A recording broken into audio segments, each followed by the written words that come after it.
শুভ সকাল বন্ধুরা, সবাই কেমন আছো? নিশ্চয়ই খুব ভালো আছো। আমিও আছি। এই দেখো এখন সবার আম গাছ ফাঁকা, সবাই আম পেড়ে নিচ্ছে।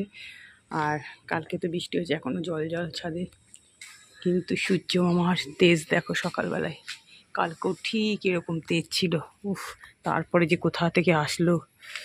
তোমাদের দাদাভাই বললো গাছে নাকি দুটো ফুল ফুটেছে। আমি করি, এই দেখো ফুলগুলো না ওপর দিকে ছিল সব, এত হাওয়া কালে ঝড়ের মতো উঠেছিল তো সব নিচে নেমে গেছে। এই একটা ফুল, এই একটা ফুল, এটা আরও বড় হবে। এখন তো 8:20 বাজে, দোপাটিও ফুটছে এখন একটু একটু। কি ভালো লাগছে দেখো, দুখানা ফুল ফুটেছে, এত সুন্দর লাগছে। কালকেই যে এগুলো তো হয়ে গেছে, কিন্তু পিপিলিকা দেখো কি বলবো আর, এদের রাস্তা নেই। দেখো কত বড় একটা, দেখছো মাথা কাই, দেখো ভর্তি বড় বড়, দেখেছো পাগল। নিচে টগর গাছ কি করেছি, সারা রাস্তা হয় পাতা। আমাকে তো পাশের বাড়ি থেকে দেখবে ঠিক বলবে, বিরক্তি লাগে জানো তো এই উটকো কাজগুলো। আর এত পিঁপড়ে এসে এসে গাছগুলোকে দেখো পুরো ফাঁকা করে দিয়ে গেছে, তাও হচ্ছে না। নয়নতারা ফুল এখন ফুটে বেশ। নিচে নাকি আজকে তোমাদের দাদাভাই বললো 9টা জবা ফুটেছে। তোমার দাদাভাই তো পুজো দিয়ে গেছে, আমি কালকে থেকে দেবো দেখি। আর দেখো টগর এই গাছ করবে গাছে করি এসছে কি সুন্দর।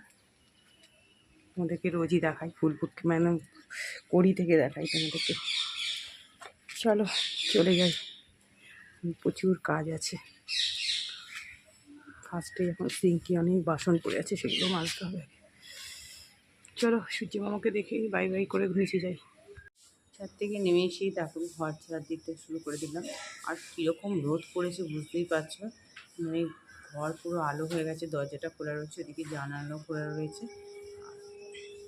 ঘর ঝাড় দিতে তোমাদেরকে বলি যে ভীষণ কষ্ট হয় গরমে, যেহেতু পাখাটা তো চালানো যায় না।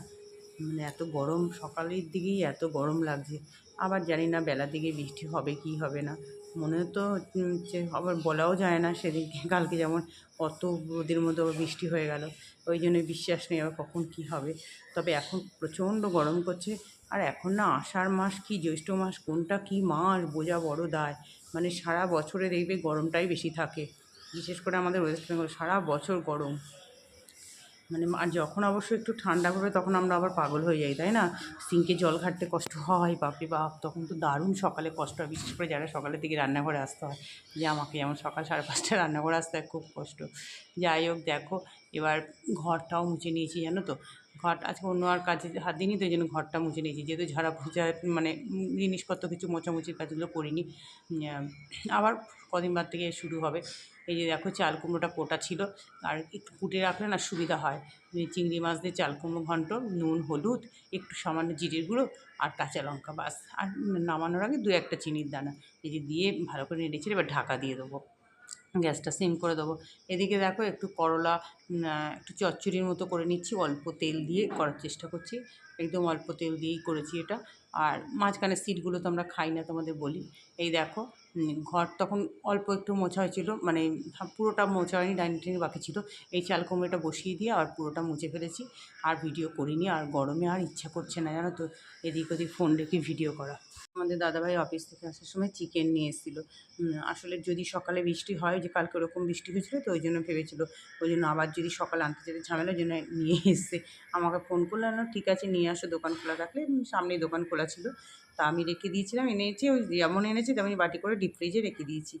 আর রাত্রিবেলা মাছ মাংস হলে না, আমি মাকেও দেখেছি একটু ওই মানে একটু কাগজে আগুন ধরে একটু ঠেকিয়ে দিতে, ওইটাই করি, কী আর করবো।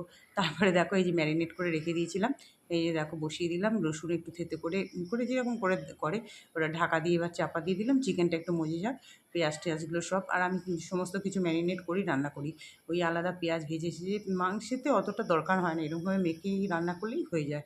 যাই হোক, যে যেরকমভাবে রান্না করে। এবার দেখো কতগুলো বাসন রয়েছে সিঙ্কে, ভাবলাম বাসনগুলোকে একটু উদ্ধার করে নিই।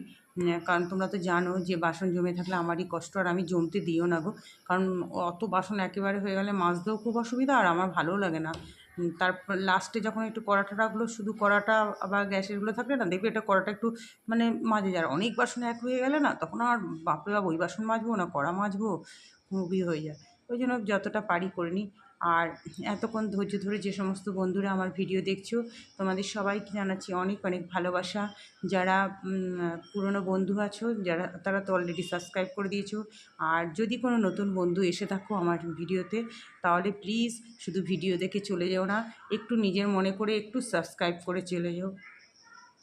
দেখো, এই দেখো চিকেনটা আমার ভাজা আলু দিয়ে দিচ্ছি, কষানো হয়ে গেছে। আর এই যে গরম জলটা ঢেলে দিচ্ছি, উষ্ণ গরম জলটা।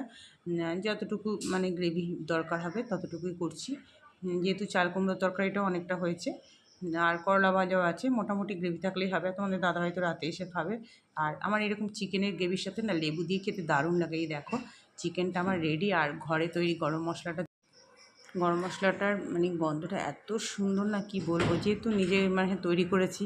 যাই হোক, এবার দেখো রান্না তো হয়ে গেল। এবার গ্যাস মোছার, যেটা সবচেয়ে আমার কষ্টের কাজ, কঠিন কাজ, তোমাদেরকে বলি যে অনেকটা টাইম লেগে যায় এখানেই আমার, কিন্তু করতে তো হবেই, তাই না বলো? আর গ্যাসটা সে রান্নাঘর একটু পরিষ্কার পরিচ্ছন্ন না থাকলে না, দেখবে ভালোও লাগে না রান্না।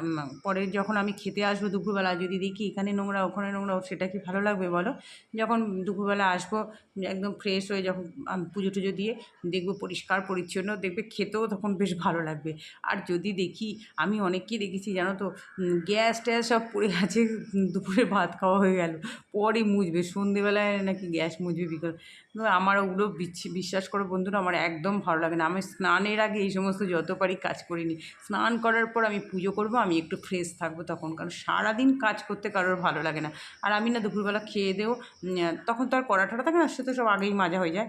ওই যেগুলো থালা বাসন থাকে আমি সব মেজেই রাখি, না ওই চিন্তাটা আমার থাকবে যে আবার সিঙ্কে বাসন রয়েছে। দেখো বন্ধুরা, ছাদে কিছু জামা কাপড় দিলাম, বারান্দায় দিলাম, সব দিয়ে ঠিক একটু রেস্ট নিচ্ছিলাম, খেতে বসে গেলাম।